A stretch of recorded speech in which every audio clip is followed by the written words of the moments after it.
ನಮಸ್ತೆ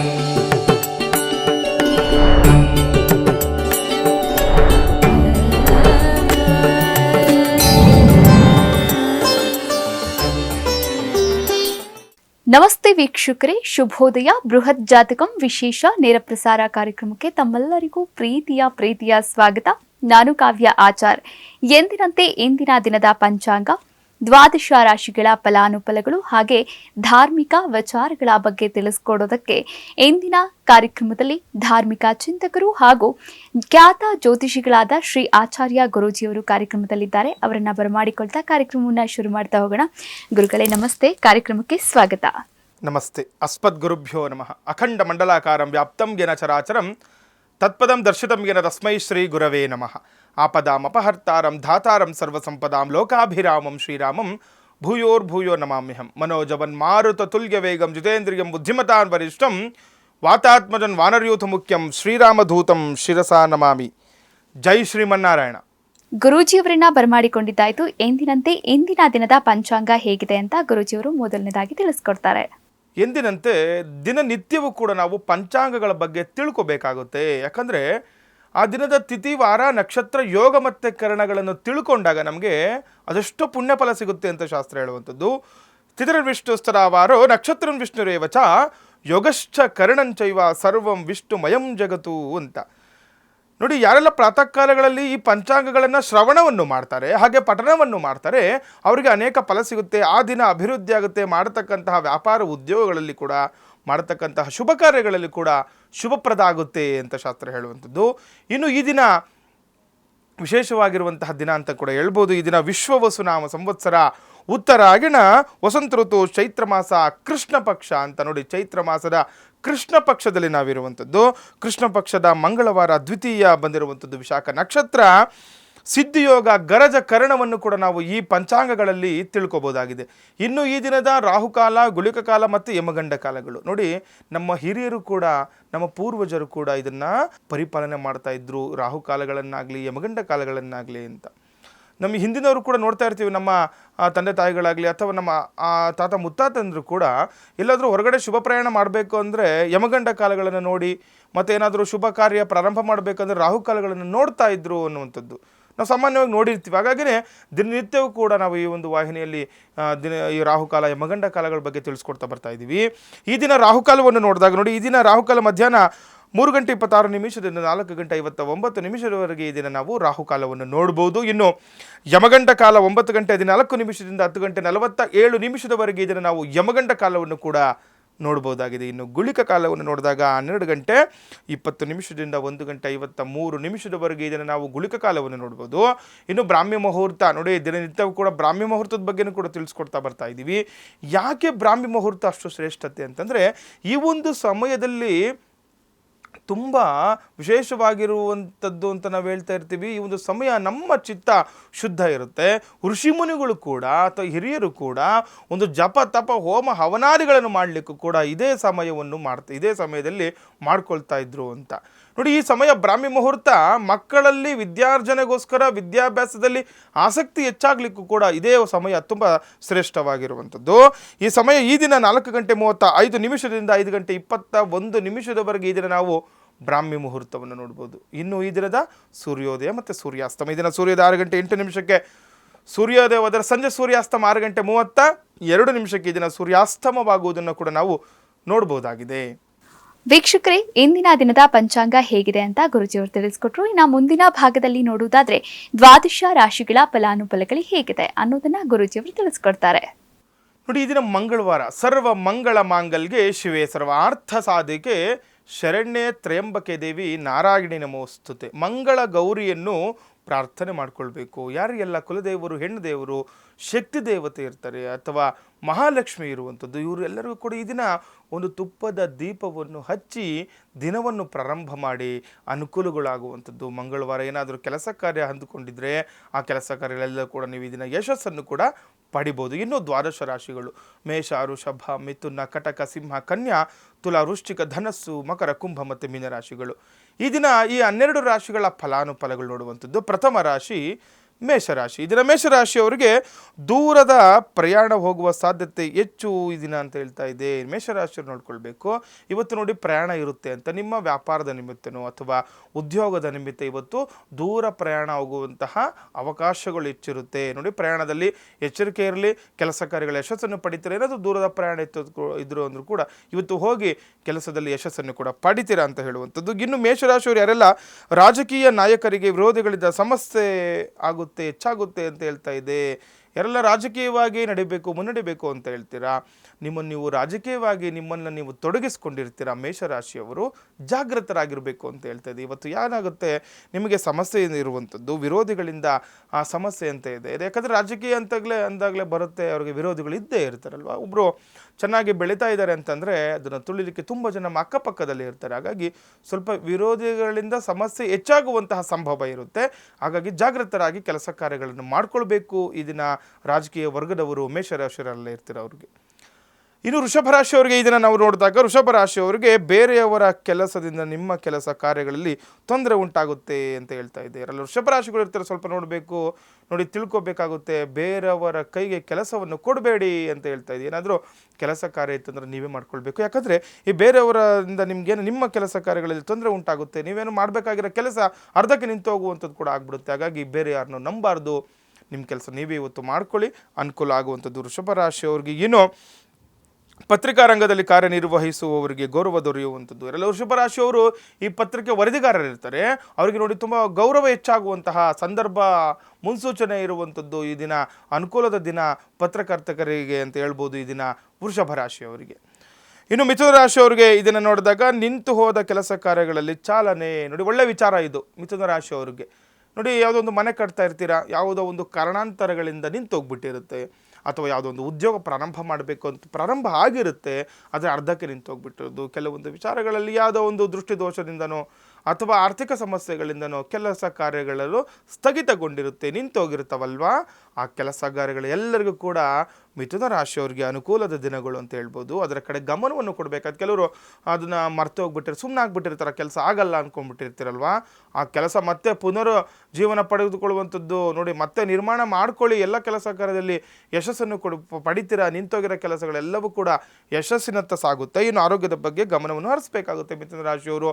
ಆರೋಗ್ಯದ ಕಡೆ ಗಮನ ಅವಶ್ಯಕವಾಗಿ ಕೊಡಬೇಕು. ಏನಾದರೂ ಆರೋಗ್ಯ ಸಮಸ್ಯೆ ಇತ್ತಾ ಅದಕ್ಕೆ ತಕ್ಕಂತಹ ಪರಿಹಾರಗಳನ್ನು ಮಾಡ್ಕೊಳ್ಳಿ. ನೋಡಿ, ಕೆಲವೊಂದು ಆರೋಗ್ಯ ಸಮಸ್ಯೆ ವೈದ್ಯರ ಬಳಿ ಹೋದ್ರೂ ಕೂಡ ಕೆಲವೊಂದು ನಿವಾರಣೆ ಆಗ್ತಾ ಇರಲ್ಲ. ಆದರೆ ಸ್ವಲ್ಪ ಜಾಗೃತರಾಗಿ ಅದಕ್ಕೆ ತಕ್ಕಂತಹ ಪರಿಹಾರಗಳನ್ನು ಈ ದಿನ ಮಾಡ್ಕೊಳ್ಳಿ, ನಿಮಗೆ ಅನುಕೂಲ ಆಗುತ್ತೆ ಮಿಥುನ ರಾಶಿಯವರಿಗೆ. ಇನ್ನು ಕರ್ಕಾಟಕ ರಾಶಿಯವರಿಗೆ ಇದನ್ನು ನೋಡಿದಾಗ, ಹೆಚ್ಚು ಕೆಲಸದ ಒತ್ತಡದಿಂದ ಆರೋಗ್ಯದ ಮೇಲೆ ಪ್ರಭಾವ ಬೀರುತ್ತೆ, ಅದರ ಪರಿಣಾಮ ಬೀರುತ್ತೆ ಅಂತ ಹೇಳ್ತಾ ಇದೆ. ಕರ್ಕಾಟಕ ರಾಶಿಯವರು ಸ್ವಲ್ಪ ಜಾಗೃತರಾಗಿರಬೇಕು. ಸುಮ್ಮನೆ ಅದನ್ನು ಹೆಚ್ಚು ಒತ್ತಡವನ್ನು ತಗೊಂಡು ಕೆಲಸ ಮಾಡೋ ಅವಶ್ಯಕತೆ ಇಲ್ಲ ಈ ದಿನ ನೀವು. ಯಾಕಂದರೆ ಕೆಲಸ ಕಾರ್ಯದಲ್ಲಿ ಒಂದು ದೇಹನೂ ಕೂಡ ಅಷ್ಟೇ ತುಂಬ ಇಂಪಾರ್ಟೆಂಟ್ ಆಗಿರುತ್ತೆ, ಮಾನಸಿಕವಾಗಿ ಕೂಡ ಇಂಪಾರ್ಟೆಂಟ್ ಇರುವಂಥದ್ದು. ಸುಮ್ಮನೆ ಕೆಲಸದ ಒತ್ತಡವನ್ನು ಮೇಲೆ ಹಾಕ್ಕೊಂಡು ಮಾನಸಿಕವಾಗಿ ಕೂಡ ಕುಗ್ಗೋಗ್ತೀರಾ, ದೇಹ ಲಾಸ್ಯ ಕೂಡ ಆಗುವಂಥದ್ದು.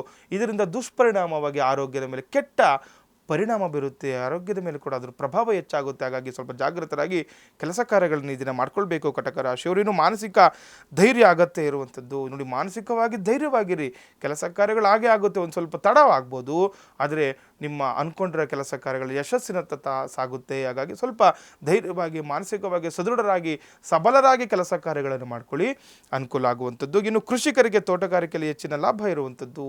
ಕಟಕ ರಾಶಿಯವರು, ಈ ಕರ್ಕಾಟಕ ರಾಶಿಗೆ ಯಾರೆಲ್ಲ ಕೃಷಿಗೆ ಸಂಬಂಧಪಟ್ಟಂತಹ ಕೆಲಸ ಕಾರ್ಯಗಳು ಮಾಡ್ತಾ ಇರ್ತೀರಾ, ಕೃಷಿಕರಿರ್ತೀರಾ, ಅವರಿಗೆ ಆದಾಯದ ಮೂಲಗಳು ಹೆಚ್ಚಾಗುವಂಥದ್ದು, ಆದಾಯ ಕೂಡ ಚೆನ್ನಾಗಿದೆ, ಲಾಭದಾಯಕವಾಗಿರುವಂಥದ್ದು ಈ ದಿನ ಕಟಕ ರಾಶಿಯವರಿಗೆ. ತೋಟಗಾರಿಕೆಯಲ್ಲಿ ಕೂಡ ಹೆಚ್ಚಿನ ಲಾಭಾಂಶವನ್ನು ಕೂಡ ಇದನ್ನು ಪಡೆಯುವುದಾಗಿದೆ ಕರ್ಕಾಟಕ ರಾಶಿಯವರು. ಇನ್ನು ಸಿಂಹರಾಶಿಯವರಿಗೆ ಇದನ್ನು ನೋಡಿದಾಗ, ದೂರದ ಪ್ರಯಾಣದಲ್ಲಿ ಕಾರ್ಯಸಿದ್ಧಿ ಅಂತ ಹೇಳ್ತಾ ಇದೆ. ಸಿಂಹರಾಶಿಯವ್ರಿಗೂ ಕೂಡ ಒಳ್ಳೆಯ ದಿನ. ಕೆಲವ್ರಿಗೆ ನಾವು ಹೇಳ್ತಾ ಇರ್ತೀವಿ, ಪ್ರಯಾಣ ಮಾಡ್ಕೊಳ್ಬೇಡಿ, ಸ್ವಲ್ಪ ಅದರಿಂದ ತೊಂದರೆ ಆಗುತ್ತೆ, ಅಪಘಾತಗಳಾಗುವ ಮುನ್ಸೂಚನೆ ಇರುತ್ತೆ ಅಂತ ಇದೆ. ಆದರೆ ಈ ದಿನ ಸಿಂಹರಾಶಿಯವ್ರಿಗೆ ಏನಾದರೂ ಪ್ರಯಾಣದಲ್ಲಿ ಇತ್ತು ಅಂತಂದರೆ, ದೂರದ ಪ್ರಯಾಣ ಇದ್ದರೂ ಕೂಡ ನೀವು ಹೋಗ್ಬೋದು, ಅದರಿಂದ ಕಾರ್ಯಸಿದ್ಧಿ ಆಗುತ್ತೆ. ನೀವೇನು ಅಂದ್ಕೊಂಡು ಕೆಲಸ ಕಾರ್ಯಕ್ಕೆ ಹೋಗ್ತಿದ್ದೀರಲ್ವ, ಆ ಕಾರ್ಯದಲ್ಲಿ ಯಶಸ್ಸನ್ನು ಈ ದಿನ ನೀವು ಪಡಿಬಹುದು. ಇನ್ನು ಯಾವುದೇ ವ್ಯವಹಾರ ಮಾಡುವ ಮುನ್ನ 2 ಬಾರಿ ಯೋಚನೆ ಮಾಡಬೇಕು. ನೋಡಿ, ಪ್ರಯಾಣ ಆಗಲಿ ಅಥವಾ ವ್ಯಾಪಾರ ಉದ್ಯೋಗದಲ್ಲಿ ಸಿಂಹರಾಶಿಯವ್ರಿಗೆ ಹೇಳ್ತಾ ಇರುವಂಥದ್ದು ನೋಡಿ, ಜಾತಕ ಫಲದಲ್ಲಿ ಏನಿದೆ, ಸ್ವಲ್ಪ ವ್ಯವಹಾರ ಮಾಡ್ಕೊಳ್ಳುವಾಗ ವ್ಯಾಪಾರದ ನಿಮಿತ್ತ ಆಗಲಿ ಸ್ವಲ್ಪ 2-3 ಬಾರಿ ಯೋಚನೆ ಮಾಡಬೇಕು. ಸುಮ್ಮನೆ ನಿಮಗೆ ಗೊತ್ತಿಲ್ಲದಿರೋ ವಿಚಾರಕ್ಕೆ ಕೈ ಹಾಕಕ್ಕೆ ಹೋಗಬಾರ್ದು. ಅಥವಾ ವ್ಯಾಪಾರ ಉದ್ಯೋಗ ಸ್ಥಳದಲ್ಲಿ ಜಾಗೃತರಾಗಿರಬೇಕು. ಮೋಸ ಹೋಗುವ ಮುನ್ಸೂಚನೆ ಕೂಡ ಇರೋದ್ರಿಂದ ಸ್ವಲ್ಪ ಜಾಗೃತರಾಗಿ ವ್ಯವಹಾರಗಳನ್ನು ಈ ದಿನ ಮಾಡ್ಕೊಳ್ಬೇಕು ಸಿಂಹರಾಶಿಯವರು. ಇನ್ನು ಕನ್ಯಾ ರಾಶಿಯವರಿಗೆ ಈ ದಿನ ನೋಡಿದಾಗ ದೀರ್ಘಕಾಲದಿಂದ ಕಿರಿಕಿರಿ ನೀಡುತ್ತಿದ್ದ ತೊಂದರೆಗೆ ಇಂದು ಅಂತಿಮ ಪರಿಹಾರ ದೊರೆಯಲಿದೆ ಅಂತ ಹೇಳ್ತಾ ಇದೆ. ನೋಡಿ, ಕನ್ಯಾ ರಾಶಿಯವ್ರು ತಿಳ್ಕೊಬೇಕು, ನೋಡಿ ತುಂಬ ದಿವಸದಿಂದ ಯಾವುದೋ ಒಂದು ಕಷ್ಟ ಆಗ್ತಾ ಇರುತ್ತೆ ನಿಮಗೆ, ಯಾರೋ ಒಬ್ರು ತೊಂದರೆ ಕೊಡ್ತಾ ಇರ್ತಾರೆ, ಅಥವಾ ಒಂದು ಕೆಲಸ ಕಾರ್ಯ ಆಗ್ತಾ ಇರಲ್ಲ, ಕಿರಿಕಿರಿ ಉಂಟಾಗ್ತಾ ಇರುತ್ತೆ. ಅಥವಾ ಕೆಲವರಿಗೆ ಇನ್ನು ನೀವು ಮಾಡತಕ್ಕಂತಹ ಉದ್ಯೋಗ ಕ್ಷೇತ್ರದಲ್ಲಿ ಎಲ್ಲ ಒಂದು ಹತ್ರ ಕೆಲಸ ಮಾಡ್ತಿರ್ತೀರಲ್ವ, ಅಲ್ಲಿ ಕೂಡ ತುಂಬ ಯಾರೋ ಕಿರುಕುಳ ಕೊಡ್ತಾ ಇರ್ತಾರೆ, ಕಿರಿಕಿರಿ ಮಾಡ್ತಾ ಇರ್ತಾರೆ. ಅವೆಲ್ಲ ಸಮಸ್ಯೆಗಳಿಗೂ ತುಂಬ ದಿವಸದಿಂದ ಒಂದು ಸಮಸ್ಯೆ ಎದುರು ನೋಡ್ತಾ ಇರ್ತೀರಾ. ಆ ಸಮಸ್ಯೆಗಳಿಗೆ ಈ ದಿನ ನೋಡಿ ಇಂದು ಪರಿಹಾರ ಸಿಗುತ್ತೆ. ಅದಕ್ಕೆ ತಕ್ಕಂತಹ ಪರಿಹಾರಗಳು ಮಾಡ್ಕೊಳ್ಬೇಕು, ಅದ್ರ ಕಡೆ ಗಮನವನ್ನು ಕೊಡಿ. ಈ ದಿನ ಆ ಸಮಸ್ಯೆಗಳೆಲ್ಲವೂ ಕೂಡ ಮೆಟ್ಟಿ ನಿಂತು ನೀವು ಮಾಡತಕ್ಕಂತಹ ಕೆಲಸ ಕಾರ್ಯಗಳಲ್ಲಿ ಯಶಸ್ಸನ್ನು ಕೂಡ ಈ ದಿನ ಪಡಿಬೋದು ಕನ್ಯಾ ರಾಶಿಯವರು. ಇನ್ನು ಹಣಕಾಸಿನ ತೊಂದರೆ ಕೂಡ ನಿವಾರಣೆ ಆಗುತ್ತೆ ಅಂತ ಹೇಳ್ತಾ ಇದೆ. ನೋಡಿ, ಹಣದ ವಿಚಾರವಾಗಿ ಏನಾದರೂ ತೊಂದರೆ ಆಗ್ತಾ ಇತ್ತು ನೋಡಿ, ಯಾರಾದರೂ ಸಾಲ ಕೊಟ್ಟಿರ್ತಾರೆ, ಸುಮ್ಮನೆ ಪದೇ ಪದೇ ನಿಮಗೆ ಕಿರುಕುಳ ಕೊಡ್ತಾ ಇರ್ತಾರೆ, ಅಥವಾ ನೀವು ಯಾರಿಗಾದರೂ ಸಾಲ ಕೊಟ್ಬಿಟ್ಟಿರ್ತೀರಾ, ಅದರಿಂದನೂ ಕೂಡ ಕಿರಿಕಿರಿ ಆಗ್ತಾ ಇರುತ್ತೆ, ಕೊಡ್ತಾ ಇರಲ್ಲ, ತೊಂದರೆ ಆಗ್ತಾ ಇರುತ್ತೆ. ಅವೆಲ್ಲವಕ್ಕೂ ಕೂಡ ನೋಡಿ ಹಣದ ವಿಚಾರವಾಗಿ ತುಂಬ ಆರ್ಥಿಕವಾಗಿ ಇವತ್ತು ತುಂಬ ವಿಶೇಷವಾಗಿರುವಂಥದ್ದು. ಹಣ ಯಾರಿಗಾದರೂ ಕೊಟ್ಟಿದ್ರೆ ಇವತ್ತು ನೋಡಿ ಅದರ ಕಡೆ ಗಮನವನ್ನು ಕೊಡಿ, ಮಾತಾಡಿ ಅದರ ಬಗ್ಗೆ ಹಣ ವಾಪಸ್ ಬರುವಂತಹ ನಿರೀಕ್ಷೆ ಕೊಡಿ ದಿನ ಮಾಡ್ಬೋದಾಗಿದೆ ಈ ದಿನ ಕನ್ಯಾ ರಾಶಿಯವರು. ಮೇಷ, ವೃಷಭ, ಮಿಥುನ, ಕರ್ಕಾಟಕ, ಸಿಂಹ, ಕನ್ಯಾ ರಾಶಿಯ ಫಲಾನುಫಲಗಳು ಹೇಗಿದೆ ಅಂತ ಗುರೂಜಿಯವರು ತಿಳಿಸ್ಕೊಟ್ರು. ಇನ್ನುಳಿದ ರಾಶಿಗಳ ಫಲಾನುಫಲಗಳ ಬಗ್ಗೆಯೂ ಕೂಡ ಗುರೂಜಿಯವರು ತಿಳಿಸ್ಕೊಡ್ತಾರೆ. ಇನ್ನುಳಿದ ರಾಶಿಗಳ ಫಲಾನುಫಲಗಳ ಬಗ್ಗೆ ಗುರೂಜಿಯವರು ತಿಳಿಸ್ಕೊಡ್ತಾರೆ. ನೋಡಿ, ಮುಂದಿನ ರಾಶಿ ತುಲಾ ರಾಶಿ. ಈ ದಿನ ತುಲಾ ರಾಶಿಯವರಿಗೆ ಏನೆಲ್ಲ ಅನುಕೂಲಗಳಿದೆ ಅಥವಾ ಅನಾನುಕೂಲಗಳಿದೆ ನೋಡುವಂಥದ್ದು. ತುಲಾರಾಶಿಯವರಿಗೆ ಇದನ್ನು ಅನಿರೀಕ್ಷಿತವಾಗಿ ಹಣಕಾಸು ಪಡೆದುಕೊಳ್ಳುವ ಅವಕಾಶಗಳು ಪ್ರಾಪ್ತಿಯಾಗುತ್ತೆ ಅಂತ ಹೇಳ್ತಾ ಇದೆ. ನೋಡಿ, ಹಣದ ವಿಚಾರವಾಗಿ ತುಲಾರಾಶಿಯವರಿಗೆ ಅನುಕೂಲ ಅಂತ ಅಂದರೆ ಅನಿರೀಕ್ಷಿತವಾಗಿ ನೀವು ನಿರೀಕ್ಷೆ ಮಾಡಿರಲ್ಲ ಆ ರೀತಿ ಹಣ ಬರುವಂಥದ್ದು, ಹಣದ ಒಳ ಹರಿವು ಕೂಡ ಹೆಚ್ಚಾಗುವಂಥದ್ದು ಕೂಡ ಇರುತ್ತೆ. ಸ್ವಲ್ಪ ಜಾಗೃತರಾಗಿ ಅದರ ವ್ಯವಹಾರಗಳು ಮಾಡ್ಕೊಳ್ಬೇಕು. ಹಣದ ವಿಚಾರವಾಗಿ ಏನಾದರೂ ಹಣ ಯಾರಿಗಾದ್ರೂ ಕೊಟ್ಟಿದ್ರೆ ಅದ್ರ ಕಡೆ ನೋಡಿ ಚಿಂತನೆಯನ್ನು ಮಾಡಿ ಹಣ ಬರುವಂತಹ ನಿರೀಕ್ಷೆ ಕೂಡ ಇದನ್ನು ಮಾಡ್ಬೋದು. ಇನ್ನು ಆರೋಗ್ಯದಲ್ಲಿ ಏರುಪೇರು ಉಂಟಾಗುವ ಸಾಧ್ಯತೆ ಕೂಡ ಹೆಚ್ಚಾಗಿರುತ್ತೆ, ತಿಳ್ಕೊಬೇಕು. ನೋಡಿ, ಗಮನಿಸ್ಕೊಳ್ಳಿ, ತುಲಾರಾಶಿಯವರು ಆರೋಗ್ಯದ ಕಡೆ ಗಮನವನ್ನು ಕೊಡಬೇಕು. ನೋಡಿ, ವಿನಾಕಾರಣ ಸುಮ್ಮನೆ ಯಾವುದೋ ಒಂದು ಕೆಲಸ ಕಾರ್ಯಗಳಿಗೆ ತಲೆ ಕೆಡಿಸ್ಕೊಂಡು ಅದರಿಂದ ಆರೋಗ್ಯ ಸಮಸ್ಯೆಗಳನ್ನು ಮಾಡ್ಕೊಳ್ಬಾರ್ದು. ಹಾಗಾಗಿ ಆರೋಗ್ಯದ ನಿಮಿತ್ತ ಆರೋಗ್ಯದ ಕಡೆ ಗಮನವನ್ನು ಕೊಡಿ. ಏನಾದರೂ ದೀರ್ಘಕಾಲದ ಆರೋಗ್ಯ ಸಮಸ್ಯೆ ಇತ್ತಾ ಅದಕ್ಕೂ ಕೂಡ ಪರಿಹಾರಗಳು ಮಾಡ್ಕೊಳ್ಬೇಕು. ಅಥವಾ ಏನಾದರೂ ಬೇರೆ ಆರೋಗ್ಯ ಸಮಸ್ಯೆಗಳಿದ್ರೂ ಕೂಡ ಅದಕ್ಕೆ ತಕ್ಕಂಥ ಪರಿಹಾರಗಳು ಮಾಡಿಕೊಂಡಾಗ ಈ ದಿನ ನಿಮಗೆ ಅನುಕೂಲ ಆಗುವಂಥದ್ದು ಕೂಡ ಇರುತ್ತೆ ತುಲಾರಾಶಿಯವರಿಗೆ. ಇನ್ನು ವೃಶ್ಚಿಕ ರಾಶಿಯವರಿಗೆ ಇದನ್ನು ನೋಡಿದಾಗ ಕೆಲಸ ಕಾರ್ಯಗಳಲ್ಲಿ ವಿಳಂಬ ಆಗುತ್ತೆ ಅಂತ ಹೇಳ್ತಾ ಇದೆ. ನೋಡಿ, ಸ್ವಲ್ಪ ಜಾಗೃತರಾಗಿರಬೇಕು ಇವತ್ತು ವೃಶ್ಚಿಕ ರಾಶಿಯವರು. ಏನಾದರೂ ಕೆಲಸ ಕಾರ್ಯ ಇತ್ತ ಸ್ವಲ್ಪ ವಿಳಂಬ ಆಗುತ್ತೆ ಅಂತೇಳಿ ತಡವಾಗ್ಬೋದು, ಅದರ ಕೆಲಸದಲ್ಲಿ ನೀವು ಯಶಸ್ಸನ್ನು ಪಡಿತೀರ. ನೋಡಿ, ತಡ ಆಗ್ತಾ ಇದೆ ಅಂತೇಳಿ ಇಲ್ಲ ಇವತ್ತು ಕೆಲಸ ಆಗಲೇಬೇಕು ಅಂತ ಏನಾದರೂ ಮುನ್ನುಗ್ಗಿ ಹೋದರೆ ಅದರಿಂದ ಅನಾನುಕೂಲಗಳಾಗುತ್ತೆ. ಸ್ವಲ್ಪ ಜಾಗೃತರಾಗಿರಬೇಕು. ಯಾವುದೋ ಒಂದು ಕೆಲಸ ತುಂಬ ಕಷ್ಟದ ತುಂಬ ದಿನದಿಂದ ಅನ್ಕೊಂಬರ್ತಾ ಇರ್ತೀರಾ, ತುಂಬ ಕನಸು ಕಟ್ಕೊಂಡಿರ್ತೀರಾ ಯಾವುದೋ ಒಂದು ಕೆಲಸ ಆಗಬೇಕು ಅಂತಂತ, ಅಂಥ ಕೆಲಸಗಳಲ್ಲಿ ಸ್ವಲ್ಪ ತೊಂದರೆಗಳನ್ನ ಎದುರಿಸಬೇಕಾಗುತ್ತೆ. ಇದನ್ನು ವಿಳಂಬ ಅಂತ ಸ್ವಲ್ಪ ನಿಧಾನ ಆಗ್ಬೋದು, ಆದರೆ ಕೆಲಸದಲ್ಲಿ ಯಶಸ್ಸನ್ನು ಪಡಿತೀರ. ಸುಮ್ಮನೆ ವಿನಾಕಾರಣ ತೊಂದರೆಗಳನ್ನು ಮಾಡ್ಕೊಳ್ಬಾರ್ದು ಇದನ್ನು ವೃಶ್ಚಿಕ ರಾಶಿಯವರು. ಇನ್ನು ವಸ್ತ್ರ ಆಭರಣ ಖರೀದಿ ಕೂಡ ಯೋಗ ಇರುವಂಥದ್ದು. ನೋಡಿ, ಏನಾದರೂ ವಸ್ತ್ರ ತಗೋಬೇಕು ಅಥವಾ ಆಭರಣಗಳ ಖರೀದಿ ಮಾಡಬೇಕು ಅಂತ ಮನಸ್ಸಲ್ಲಿತ್ತು ಅಂತಂದರೆ ಈ ದಿನ ನೋಡಿ ಅದರ ಕಡೆ ಗಮನವನ್ನು ಕೂಡ ಅದರ ಬಗ್ಗೆ ಚಿಂತನೆ ಮಾಡಿ. ಕೆಲವರು ಅಂದ್ಕೊಳ್ತಾ ಇರ್ತಾರೆ ಮಂಗಳವಾರ ಅಲ್ವಾ ಇದನ್ನು ತಗೋಬೇಕೋ ಬೇಡವೋ ಅಂತಂದರೆ ಅದರ ವಿಚಾರವಾಗಿ ನೀವು ವಿಚಾರವನ್ನು ಮಾಡ್ಕೊಳ್ಳಿ. ಅದರ ನಿಮಿತ್ತ ಅನುಕೂಲಗಳಾಗುವಂಥದ್ದು ವಸ್ತ್ರದಲ್ಲಾಗಲಿ ಅಥವಾ ಆಭರಣದ ವಿಚಾರದಲ್ಲಿ ಅನುಕೂಲಗಳನ್ನು ಪಡಿಬೋದಾಗಿದೆ ಇದನ್ನು ವೃಶ್ಚಿಕ ರಾಶಿಯವರು. ಇನ್ನು ಧನುರಾಶಿಯವರಿಗೆ ಇದನ್ನು ನೋಡಿದಾಗ ವ್ಯವಹಾರದಲ್ಲಿ ಅನುಕೂಲತೆ ಉಂಟಾಗುತ್ತೆ. ನೋಡಿ, ಧನುಸು ರಾಶಿಯವರಿಗೆ ವ್ಯವಹಾರದಲ್ಲಿ ಅನುಕೂಲ ಅಂತ ಇದೆ. ಏನಾದರೂ ವ್ಯವಹಾರ ಮಾಡ್ಕೊಳ್ಬೇಕಾ ಇದನ್ನು ಮಾಡಬಹುದು, ಅಂದರೆ ಅನುಕೂಲ ಆಗುತ್ತೆ ಅಂತ ಹೇಳ್ತಾ ಇದೆ. ಅದರ ನಿಮಿತ್ತ ಯೋಜನೆಯನ್ನು ಮಾಡ್ಕೊಳ್ಳಿ. ಏನಾದರೂ ಯಾರ ಜೊತೆಗೆ ಮಾತುಕತೆ ಆಡ್ಕೊಳ್ಬೇಕು ಅಂತಿದ್ರು ಕೂಡ ಇದನ್ನು ಮಾಡ್ಬೋದು. ಕೆಲವರು ಮಂಗಳವಾರ ಮಾಡಬೇಕು ಮಾಡಬಾರ್ದು ಅಂತಿದ್ರೆ ನೋಡಿ ಖಂಡಿತವಾಗಿ ಇವತ್ತು ಮಾಡ್ಕೊಳ್ಳಿ. ಧನುಸ್ಸು ರಾಶಿಯವರಿಗೆ ಹೇಳ್ತಾ ಇರುವಂಥದ್ದು ಈ ವ್ಯಾಪಾರದಲ್ಲಿ ವ್ಯವಹಾರದಲ್ಲಿ ಇದನ್ನು ನೀವು ಅನುಕೂಲವನ್ನು ಪಡಿತೀರ, ಮಾತುಕತೆ ಮಾಡಿಕೊಂಡಾಗ ನಿಮ್ಮ ಕಡೆ ಆಗುವಂಥದ್ದು. ಇನ್ನು ಪುಣ್ಯಕ್ಷೇತ್ರ ದರ್ಶನ ಮಾಡುವಂತಹ ಅವಕಾಶಗಳು ಕೂಡ ಇದೇ ಧನುರಾಶಿಯವರಿಗೆ. ಏನಂದರೆ ಯಾವುದೋ ಒಂದು ತೀರ್ಥಕ್ಷೇತ್ರನೋ ಅಥವಾ ಪೂಜೆ ಪುನಸ್ಕಾರ ನಡೀತಿರುವಂತಹ ದೇವಸ್ಥಾನಗಳಿಗೋ ಇವತ್ತು ಹೋಗುವಂಥದ್ದು ಮಾಡ್ಕೊಳ್ಳಿ. ಅದರಿಂದ ಏನಾಗುತ್ತೆ, ದೈವ ಬಲದಿಂದ ಅಂದುಕೊಂಡಂತಹ ಕೆಲಸ ಕಾರ್ಯಗಳಲ್ಲಿ ನೀವು ಯಶಸ್ಸನ್ನು ಪಡಿಬಹುದಾಗಿದೆ ಧನುರಾಶಿಯವರು. ಇನ್ನು ಮಕರ ರಾಶಿಯವರಿಗೆ ಇದನ್ನು ನೋಡಿದಾಗ ವ್ಯಾಪಾರಗಳಿಗೆ ಹೆಚ್ಚಿನ ಲಾಭವಾಗುವ ಸಾಧ್ಯತೆಗಳಿದೆ. ಯಾರೆಲ್ಲ ಮಕರ ರಾಶಿಗಳು ವ್ಯಾಪಾರಸ್ಥರಿರ್ತೀರ ನೋಡಿ ಲಾಭಾಂಶಗಳನ್ನು ಕಂಡುಕೊಳ್ಬೋದು. ಕೆಲವರು ಹೇಳ್ತಾ ಇರ್ತಾರೆ, ಗುರುಗಳೇ ನಾವು ತುಂಬ ಚೆನ್ನಾಗಿ ವ್ಯಾಪಾರ ಆಯಿತು ಆದರೆ ನಷ್ಟ ಆಗಿಬಿಟ್ಟಿದೆ, ವ್ಯಾಪಾರ ಆದರೂ ಕೂಡ ಲಾಭಾಂಶ ಇಲ್ಲ ಅಂತ ಹೇಳ್ತಾ ಇರ್ತಾರೆ. ಈ ದಿನ ನೋಡಿ ನೀವು ಅಂದ್ಕೊಂಡ ರೀತಿಯಲ್ಲಿ ವ್ಯಾಪಾರ ಆಗುತ್ತೆ, ಅದರಿಂದ ಲಾಭಾಂಶ ಕೂಡ ಇದನ್ನು ಪಡಿಬಹುದು. ಹೆಚ್ಚಿನದಾಗಿ ಲಾಭಾಂಶಗಳ ಸಾಧ್ಯತೆಗಳು ಹೆಚ್ಚಾಗಿರುವಂಥದ್ದು ಮಕರ ರಾಶಿಯವರಿಗೆ. ಇನ್ನು ಆರೋಗ್ಯದ ಬಗ್ಗೆ ಕೂಡ ಹೆಚ್ಚು ಗಮನವನ್ನು ಕೊಡಬೇಕು. ಮಕರ ರಾಶಿಯವರಿಗೂ ಕೂಡ ಆರೋಗ್ಯದ ಸಮಸ್ಯೆ ಕಾಡುತ್ತೆ ಅಂತ ಹೇಳ್ತಾ ಇದ್ದೀನಿ. ನೋಡಿ, ನೀವು ವ್ಯಾಪಾರ ದೃಷ್ಟಿಯಿಂದ ವ್ಯಾಪಾರದ ಕಡೆ ಗಮನ ಕೊಡ್ತಾ ಇದ್ರೆ ಈ ಕಡೆ ಆರೋಗ್ಯ ದಿನೇ ದಿನೇ ಹದಗೆಡುತ್ತಾ ಹೋಗ್ತಾ ಇರುತ್ತೆ. ಹಾಗಾಗಿ ಅದರ ಕಡೆ ಕೂಡ ಹೆಚ್ಚಿನ ಗಮನವನ್ನು ಕೊಡಿ. ಆರೋಗ್ಯ ದೃಷ್ಟಿಯಿಂದ ಕೂಡ ಅನುಕೂಲ ಆಗುತ್ತೆ ಮಕರ ರಾಶಿಯವರಿಗೆ. ಇನ್ನು ಕುಂಭರಾಶಿಯವರಿಗೆ ಈ ದಿನ ನೋಡಿದಾಗ ಕುಂಭರಾಶಿಯವರಿಗೆ ಗೃಹ ನಿರ್ಮಾಣಕ್ಕೆ ಸಂಬಂಧಪಟ್ಟಂತಹ ಕೆಲಸ ಕಾರ್ಯಗಳಲ್ಲಿ ಹೆಚ್ಚು ತೊಂದರೆಗಳು ಉಂಟಾಗುತ್ತೆ ಅಂತ ಹೇಳ್ತಾ ಇದೆ. ಕುಂಭರಾಶಿಯವರು ಗಮನಿಸ್ಕೊಳ್ಬೇಕು. ನೋಡಿ, ಕೆಲವರು ಮನೆ ಏನಾದರೂ ಕಟ್ತಾ ಇದ್ದೀರಾ, ಗೃಹ ನಿರ್ಮಾಣ ಮಾಡ್ತಾ ಇದ್ದೀರಾ, ತೊಂದರೆಗಳು ಎದುರಿಸಬೇಕಾಗುತ್ತೆ, ಜಾಗೃತರಾಗಿರಬೇಕು. ನೋಡಿ, ಜಾತಕ ಫಲದಲ್ಲಿ ಏನಿದೆ, ಗೃಹ ನಿರ್ಮಾಣಕ್ಕೆ ಸಂಬಂಧಪಟ್ಟಂತಹ ಕೆಲಸ ಕಾರ್ಯಗಳಲ್ಲಿ ತೊಂದರೆಗಳು ಅಂತ ಇದ್ದಾಗ ಏನು ಮಾಡಬೇಕು, ಹೆಚ್ಚಿನ ಜಾಗೃತಿ ವಹಿಸಬೇಕು. ಅಥವಾ ಕೆಲಸಗಾರಗಳು ಬರದೇ ಇರುವಂಥದ್ದು, ಅಥವಾ ಕೆಲಸಕ್ಕೆ ಸಂಬಂಧಪಟ್ಟಂತಹ ವಸ್ತುಗಳು ನಿಮಗೆ ಸಿಗದೇ ಇರುವಂಥದ್ದು, ಅಥವಾ ಆರ್ಥಿಕವಾಗಿ ಹಣದ ವಿಚಾರವಾಗಿ ತೊಂದರೆ ಆಗುವಂಥದ್ದು, ಈ ರೀತಿಯೆಲ್ಲ ಆಗುತ್ತೆ. ಹಾಗಾಗಿ ಜಾಗೃತರಾಗಿ ಮಾಡ್ಕೊಳ್ಬೇಕು. ಮುಂಜಾಗ್ರತವಾಗಿ ಮಾಡತಕ್ಕಂತಹ ಕೆಲಸ ಕಾರ್ಯಗಳಲ್ಲಿ ಯಶಸ್ಸನ್ನು ಪಡಿಬಹುದು ಅಲ್ವಾ. ಹಾಗಾಗಿ ಸ್ವಲ್ಪ ಜಾಗೃತರಾಗಿರ್ಬೇಕಾಗುತ್ತೆ ಈ ದಿನ. ಇನ್ನು ದೈವ ಕಾರ್ಯಗಳಲ್ಲಿ ಆಸಕ್ತಿ ಕೂಡ ಹೆಚ್ಚಾಗುತ್ತೆ. ನೋಡಿ, ಯಾವಾಗ ನಮ್ಗೆ ಕಷ್ಟ ಬರುತ್ತೆ ಆವಾಗ ದೈವರ ಬಗ್ಗೆನೂ ಕೂಡ ಚಿಂತನೆ ಹೆಚ್ಚಾಗುವಂಥದ್ದು. ಏನಾದರೂ ದೇವರ ಪೂಜೆ ಪುರಸ್ಕಾರ ಮಾಡ್ಕೊಳ್ಬೇಕು ಅಂದ್ಕೊಂಡಿದ್ರೆ ಇದನ್ನು ಮಾಡ್ಕೊಳ್ಳಿ. ಕುಂಭರಾಶಿಯವರಿಗೆ ಅನುಕೂಲ ಆಗುವಂಥದ್ದು. ಇನ್ನು ಕಡೆಯ ರಾಶಿ ಮೀನರಾಶಿ. ಪುಣ್ಯಕ್ಷೇತ್ರಗಳ ದರ್ಶನ ಮಾಡುವಂಥ ಅವಕಾಶ ಹೆಚ್ಚಾಗಿರುವಂಥದ್ದು. ಮೀನರಾಶಿಯವರಿಗೂ ಕೂಡ ಇವತ್ತು ದೈವ ಕಾರ್ಯಗಳಲ್ಲಿ ಆಸಕ್ತಿ ಹೆಚ್ಚಾಗುತ್ತೆ. ಮಂಗಳವಾರ ಆಗಿರೋದ್ರಿಂದ ಕುಲದೇವತೆಗಳ ದರ್ಶನವನ್ನು ಮಾಡ್ಕೊಳ್ಳಿ. ಪೂಜಾ ಪುನಸ್ಕಾರಗಳು ನಿಮ್ಮನ್ನು ತೊಡಗಿಸ್ಕೊಳ್ಳಿ. ಆ ದೈವ ಬಲದಿಂದ ನೀವು ಅಂದುಕೊಂಡಂತಹ ಕೆಲಸ ಕಾರ್ಯಗಳಲ್ಲಿ ಯಶಸ್ಸನ್ನು ಪಡಿಬೋದು. ಇನ್ನು ಹಣಕಾಸಿನ ವ್ಯವಹಾರದಲ್ಲಿ ಹೆಚ್ಚು ಅನುಕೂಲ ಕೂಡ ಆಗುತ್ತೆ ಅಂತ ಹೇಳ್ತಾ ಇದೆ. ನೋಡಿ, ಏನು ಮೀನರಾಶಿಯವರಿಗೆ ಹಣದ ವಿಚಾರವಾಗಿ, ಹಣಕಾಸಿನ ವಿಚಾರವಾಗಿ ಹೆಚ್ಚಿನದಾಗಿ ಅನುಕೂಲ ಆಗುತ್ತೆ. ಹಣ ಏನಾದರೂ ಕಳ್ಕೊಂಡಿದ್ದೀರಾ, ಬರುವಂತಹ ನಿರೀಕ್ಷೆ ಕೊಟ್ಟಿದ್ದೀರಾ, ಮಾಡ್ಬೋದು ಮೀನರಾಶಿಯವರು. ದ್ವಾದಶ ರಾಶಿಗಳ ಫಲಾನುಫಲಗಳ ಬಗ್ಗೆ ಗುರುಜಿಯವರು ತಿಳಿಸಿಕೊಟ್ರು. ಇನ್ನು ಧಾರ್ಮಿಕ ಚಿಂತನೆಯ ವಿಭಾಗದಲ್ಲಿ ನೋಡುವುದಾದರೆ ಯಾವತ್ತೂ ಕೂಡ ನಾವು ದುಡಿತಾನೆ ಇರ್ತೀವಿ, ಆದರೆ ದುಡಿದ್ರೂ ಕೂಡ ಹಣದ ಸಮಸ್ಯೆ ಯಾವಾಗಲೂ ನಮ್ಮನ್ನ ಕಾಡ್ತಾ ಇರುತ್ತೆ. ಕೈಯಲ್ಲಿ ₹1 ಕೂಡ ನಿಲ್ತಾ ಇಲ್ಲ ಅಂದರೆ ಅದಕ್ಕೆ ಜ್ಯೋತಿಷ್ಯ ಶಾಸ್ತ್ರದಲ್ಲಿ ಏನೆಲ್ಲ ಪರಿಹಾರ ಮಾರ್ಗಗಳಿದೆ, ಈ ಬಗ್ಗೆ ಗುರುಜಿಯವರು ಇಂದಿನ ಸಂಚಿಕೆಯಲ್ಲಿ ಮಾಹಿತಿಯನ್ನ ನೀಡ್ತಾರೆ. ನೋಡಿ, ಸಾಮಾನ್ಯವಾಗಿ ಹಣದ ವಿಚಾರವಾಗಿ ನಮಗೇನಾದ್ರು ತೊಂದರೆ ಆಗ್ತಾ ಇತ್ತು ಅಂದರೆ ಆರ್ಥಿಕ ಸಂಕಷ್ಟ, ಆರ್ಥಿಕ ನಷ್ಟ ಅಂತ ಹೇಳ್ತಾ ಇರ್ತಾರೆ. ಕುಟುಂಬದಲ್ಲಿ ಏನಾದರೂ ನೋಡಿ, ಕೆಲವರು ಇರ್ತಾರೆ ತುಂಬ ಚೆನ್ನಾಗಿ, ಮನೇಲಿ ಎಲ್ಲರೂ ಕೂಡ ದುಡಿತಾ ಇರ್ತಾರೆ, ತುಂಬ ಚೆನ್ನಾಗಿರುತ್ತೆ, ವ್ಯಾಪಾರ ಉದ್ಯೋಗ ಆಗ್ತಾ ಇರುತ್ತೆ. ಆದರೆ ಹಣ ಬಂದರೂ ಕೂಡ ಕೆಲವ್ರಿಗೆ ನಿಲ್ತಾ ಇರಲ್ಲ. ಇದು ಏನು ತೊಂದರೆ, ಇದರಿಂದ ಏನೆಲ್ಲ ಪರಿಹಾರಗಳು ಮಾಡ್ಕೊಳ್ಬೇಕು, ಯಾಕೆ ಈ ಥರ ಆಗ್ತಾ ಇರುತ್ತೆ ಅಂತ ಕೆಲವರು ಹೇಳ್ತಾರೆ. ಏನೋ ಒಂದು ಜಾತಕ ಫಲ ನೋಡಿ ಪರಿಹಾರಗಳು ಮಾಡ್ಕೊಳ್ತಾ ಇರ್ತಾರೆ. ಇನ್ನು ಕೆಲವರು ವಾಸ್ತುವಿಗೆ ಸಂಬಂಧಪಟ್ಟದ್ದು, ಮನೆ ಚೆನ್ನಾಗಿಲ್ಲ, ಮನೆ ವಾಸ್ತು ಚೆನ್ನಾಗಿಲ್ಲ, ಈ ರೀತಿಯನ್ನೆಲ್ಲ ಹೇಳ್ತಾ ಇರ್ತಾರೆ. ಇದಕ್ಕೆಲ್ಲ ಏನು ಸುಲಭ ಪರಿಹಾರಗಳೇನು? ಸಾಮಾನ್ಯವಾಗಿ ನೋಡಿ, ಮನೆಯಿಂದ ಏನಾದರೂ ಕಷ್ಟಗಳು ಆಗ್ತಾ ಇದ್ರು ನೋಡಿ, ಸಾಮಾನ್ಯವಾಗಿ ಇರುವಂಥದ್ದು ಅದು. ಈಗ ನೋಡಿ, ಈ ಒಂದು ಕಾಲಮಾನದಲ್ಲಿ ಮನೆ ಕಟ್ಟಬೇಕಾದ್ರೆ ಯಾರು ಕೂಡ ವಾಸ್ತು ಇಲ್ದಲೆ ಮನೆ ಕಟ್ಟಲ್ಲ. ಮನೆ ಕಟ್ಟಕ್ಕೆ ಮುಂಚೆ ನೋಡ್ಕೊಂಡ್ಬಿಡ್ತಾರೆ ಗುರುಗಳೇ, ನಮಗೆ ಆಯ ಯಾವ್ದು ಆಗ್ಬರುತ್ತೆ ನೋಡಿ. ಕೆಲವೊಂದು ನಕ್ಷತ್ರಗಳಿಗೆ, ಕೆಲವೊಂದು ರಾಶಿಗಳಿಗೆ ಆಯಗಳನ್ನು ನೋಡಿ ಮನೆ ಕಟ್ಟುವಂಥದ್ದು ಈಗ ಎಲ್ಲರೂ ಕೂಡ ಮಾಡುವಂಥದ್ದು. ಈಗ ನೋಡಿ, ಈಗ ನೀವೇನಾದರೂ ಇಂಜಿನಿಯರ್ಸ್ ಕೊಟ್ಟರು ಕೂಡ ಅವರು ಕೂಡ ಆಯದ ಮುಖಾಂತರವನ್ನೇ ಮನೆಗಳು ಕಟ್ಟುವಂಥದ್ದು. ಯಾಕೆಂದರೆ ಸಾಮಾನ್ಯವಾಗಿ ನೋಡ್ಕೊಂಡಿರ್ತೀವಿ, ಈಗ ಅಗ್ನಿಮೂಲೆಯಲ್ಲಿ ಕಿಚನ್ ಇರಬೇಕು, ಈ ರೀತಿಯಲ್ಲಿ ನೋಡ್ಕೊಂಡ್ಬಿಟ್ಟಿರ್ತೀವಿ. ಪೂರ್ವಕ್ಕೆ ಬಾಗಿಲು ಇರಬೇಕು, ಉತ್ತರಕ್ಕೆ ಬಾಗಿಲು ಇರಬೇಕು, ನಂದಿ ಬಾಗಿಲು ಅಂತ ಹೇಳ್ತಾರೆ.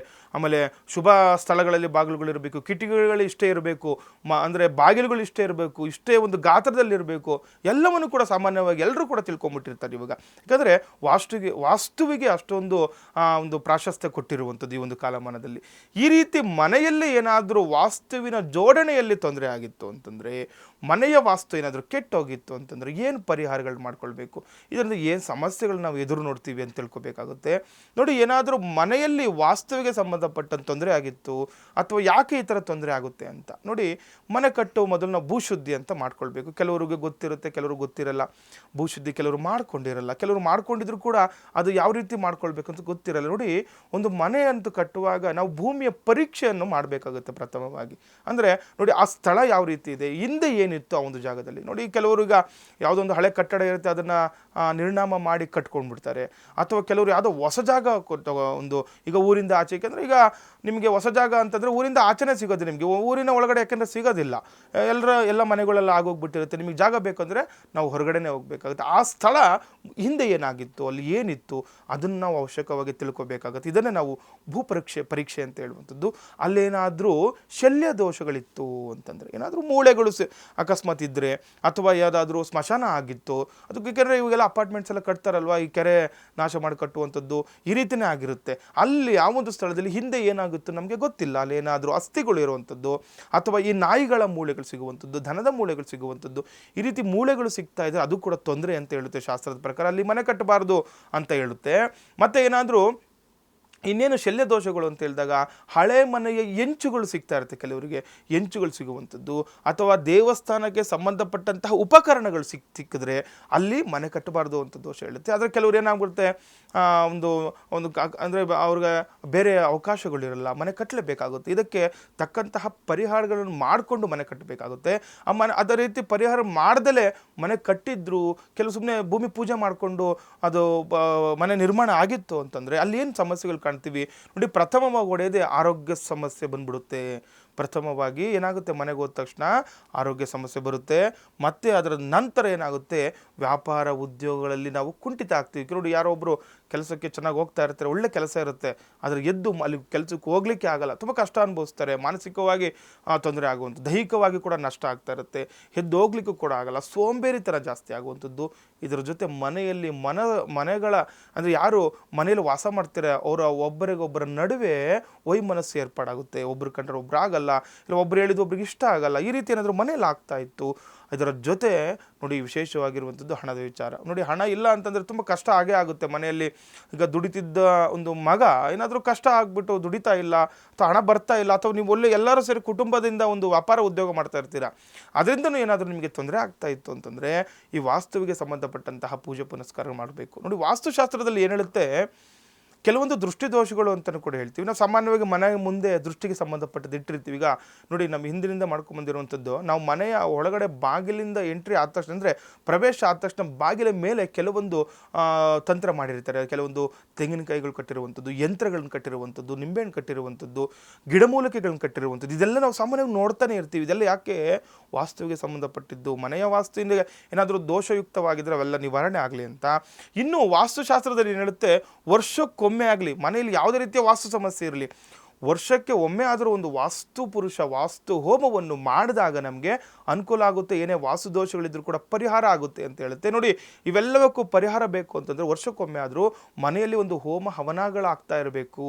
ಅದರದ್ದು ಏನಾಗುತ್ತೆ, ಅಲ್ಲಿರುವ ನೆಗೆಟಿವ್ ದೂರ ಆಗುತ್ತೆ. ಒಂದು ಸ್ಥಳದಲ್ಲಿ ಏನಾದರೂ ನೆಗೆಟಿವ್ ಇತ್ತು ಅಂತಂದರೆ ಅದು ದೂರ ಹೋಗಿ ಅಲ್ಲಿ ಪಾಸಿಟಿವ್ ಎನರ್ಜಿ ಬಿಲ್ಟ್ ಆಗುತ್ತೆ ಅಂತ ಹೇಳುತ್ತೆ ಒಂದು ಜಾಗ. ಈ ರೀತಿ ಮಾಡ್ಕೊಳ್ಳುವಂಥದ್ದು. ಕೆಲವರಿಗೆ ನೋಡಿ, ಹೋಮ ಮಾಡಿಸ್ಲಿಕ್ಕೆ ಆಗ್ತಾಯಿಲ್ಲ, ಮಾಡಿಸ್ಲೇಬೇಕು, ಅದು ಮಾಡಿಸ್ಲಿಕ್ಕೆ ಆಗಲ್ಲ ಅಂತ ಹೇಳುವಂಥದ್ದಲ್ಲ. ಯಾಕಂದರೆ ಕೆಲವೊಂದು ವಿಚಾರದಲ್ಲಿ ಈ ರೀತಿ ಒಂದು ತೊಂದರೆಗಳು ಅನುಭವಿಸ್ತಿದ್ದಾಗ ಅದಕ್ಕೆ ತಕ್ಕಂತಹ ಪರಿಹಾರಗಳನ್ನು ನಾವು ಮಾಡ್ಕೊಳ್ಳಬೇಕು. ಇದರ ಜೊತೆ ಕೆಲವೊಬ್ಬರು ಹೋಮ ಮಾಡಿಸಿದ್ರು, ಗುರುಗಳೇ ಎಲ್ಲ ಆಗಿದೆ, ಚೆನ್ನಾಗಿ ಪೂಜೆಗಳು ಮಾಡಿಸಿದ್ದೀವಿ, ಸತ್ಯನಾರಾಯಣ ಪೂಜೆ ಮಾಡಿಸ್ತಾ ಇರ್ತೀವಿ, ಆದರೂ ನಮಗೆ ಕಷ್ಟ ಅಂತಂದರೆ ಏನು ಮಾಡಬೇಕು ನೋಡಿ. ತುಂಬ ಸಿಂಪಲ್ ಆಗಿರುವಂಥದ್ದು ಒಂದು ಪರಿಹಾರ ಹೇಳ್ಕೊಡ್ತೀನಿ ಇವತ್ತು ನಿಮಗೆ. ನೋಡಿ, ಮನೆಯ ಮಧ್ಯಭಾಗವನ್ನು ನಾವು ಬ್ರಹ್ಮಸ್ಥಾನ ಅಂತ ಹೇಳ್ತೀವಿ. ಅಂದರೆ ಮನೆಯ ಒಂದು ಏನು ಆಯ ಇದೆ ಅದು ಮಧ್ಯಭಾಗದಲ್ಲಿ, ಕೆಲವರು ಈಗ ಹಾಲು ಇಟ್ಕೊಂಡ್ಬಿಟ್ಟಿರ್ತಾರೆ, ಆ ರೀತಿ ಇರುವಂಥದ್ದು ಮಧ್ಯಭಾಗದಲ್ಲಿ ಒಂದು ಏನು ಮಾಡಬೇಕು, 5 ಬತ್ತಿಗಳನ್ನು ಹಾಕಿ ಒಂದು ದೀಪ ಅದನ್ನು ಹಚ್ಚಬೇಕು. 5 ಕಡೆ ಬತ್ತಿ ಹಾಕಬೇಕು. ಅಲ್ಲಿ ಮಧ್ಯಭಾಗದಲ್ಲಿ ಒಂದು ಪೂಜೆ ದೀಪಾರಾಧನೆ ಮಾಡಬೇಕು ಅಂತ ಹೇಳ್ತೀವಿ. ಇದನ್ನು ಯಾವಾಗ ಮಾಡಬೇಕು ಅನ್ನೋ ತಿಳ್ಕೊಬೇಕು. ನೋಡಿ, ಪೌರ್ಣಮಿಯ ಸಾಯಂಕಾಲ, ತಿಂಗಳಿಗೊಮ್ಮೆ ಬರುತ್ತೆ ಪೌರ್ಣಮಿ, ಮತ್ತು ತಿಂಗಳಿಗೊಮ್ಮೆ ಅಮಾವಾಸ್ಯೆ. ಅಂದರೆ ಈಗ 15 ದಿನಕ್ಕೆ ನೀವು ಮಾಡ್ಕೊಳ್ಬೇಕಾಗುತ್ತೆ ಒಂದು ತಂತ್ರವನ್ನು. ಮನೆಯ ಮಧ್ಯಭಾಗದಲ್ಲಿ ಸಂಜೆ ಸೂರ್ಯಾಸ್ತಮದ ನಂತರ ದೀಪವನ್ನು ಹಚ್ಕೊಳ್ಳಿ, ಅನುಕೂಲ ಆಗುತ್ತೆ. ಯಾವುದೇ ರೀತಿಯ ವಾಸ್ತು ದೋಷಗಳಿದ್ರೂ ಕೂಡ ಕಡಿಮೆ ಆಗ್ತಾ ಬರುವಂಥದ್ದು ಮಾಡ್ಬೋದು ಈ ಒಂದು ತಂತ್ರದಿಂದ. ವೀಕ್ಷಕರೇ, ಶುಭ ಕಾರ್ಯಗಳಿಗಾಗಿ, ಶುಭ ಮುಹೂರ್ತಗಳಿಗಾಗಿ, ಹೋಮ ಹವನ ಪೂಜಾ ಕೈಂಕರ್ಯಗಳಿಗಾಗಿ ಗುರೂಜಿಯವರನ್ನ ನೀವು ಕೂಡ ನೇರವಾಗಿ ಭೇಟಿ ಮಾಡಬಹುದಾಗಿದೆ. ಇದೇ ಬೆಂಗಳೂರಿನ ಅಂಚೆಪಾಳ್ಯದಲ್ಲಿ ಗುರೂಜಿಯವರ ಕಚೇರಿ ಕೂಡ ಇದೆ. ಹಾಗೆ ಸ್ಕ್ರೀನ್ ಮೇಲೆ ಕಾಣಿಸ್ತಾ ಇರುವಂತಹ ನಂಬರ್ಗೆ ಕರೆ ಮಾಡಿ ಗುರೂಜಿಯವರಿಂದ ನೇರವಾದಂತಹ ಮಾಹಿತಿಯನ್ನು ಕೂಡ ಪಡಿಬಹುದು. ಹಾಗೆ ನಿಮ್ಮ ಏನೇ ಸಮಸ್ಯೆಗಳಿದ್ರೂ ಕೂಡ ಪರಿಹಾರ ಮಾರ್ಗಗಳನ್ನ ಕೂಡ ಕಂಡುಕೊಳ್ಳಬಹುದಾಗಿದೆ. ಇಂದಿನ ಕಾರ್ಯಕ್ರಮದಲ್ಲಿ ಇಂದಿನ ದಿನದ ಪಂಚಾಂಗ, ದ್ವಾದಶ ರಾಶಿಗಳ ಫಲಾನುಫಲಗಳು ಹಾಗೆ ಧಾರ್ಮಿಕ ಚಿಂತನೆಗಳ ಬಗ್ಗೆ ಸಾಕಷ್ಟು ವಿಚಾರಗಳನ್ನ ಗುರೂಜಿಯವರು ಮಾಹಿತಿಯನ್ನ ಕೂಡ ನೀಡಿದ್ರು. ಧನ್ಯವಾದಗಳು ಗುರುಗಳೇ. ಲೋಕ ಸಮಸ್ತ ಸುಖಿನೋ ಭವಂತು, ಸಮಸ್ತ ಸನ್ಮಂಗಳಾನಿ ಭವಂತು. ಶ್ರೀಮತೆ ರಾಮಾನುಜಾಯ ನಮಃ. ವೀಕ್ಷಕರೇ, ಇದಾಗಿತ್ತು ಇಂದಿನ ಬೃಹತ್ ಜಾತಕಂ ವಿಶೇಷ ನೇರ ಪ್ರಸಾರ ಕಾರ್ಯಕ್ರಮ. ನೋಡ್ತಾ ಇರಿ ಅಶ್ವವೇಗ ನ್ಯೂಸ್. ಇದು ಸತ್ಯಾನ್ವೇಷಣೆಯ ಓಟದಲ್ಲಿ.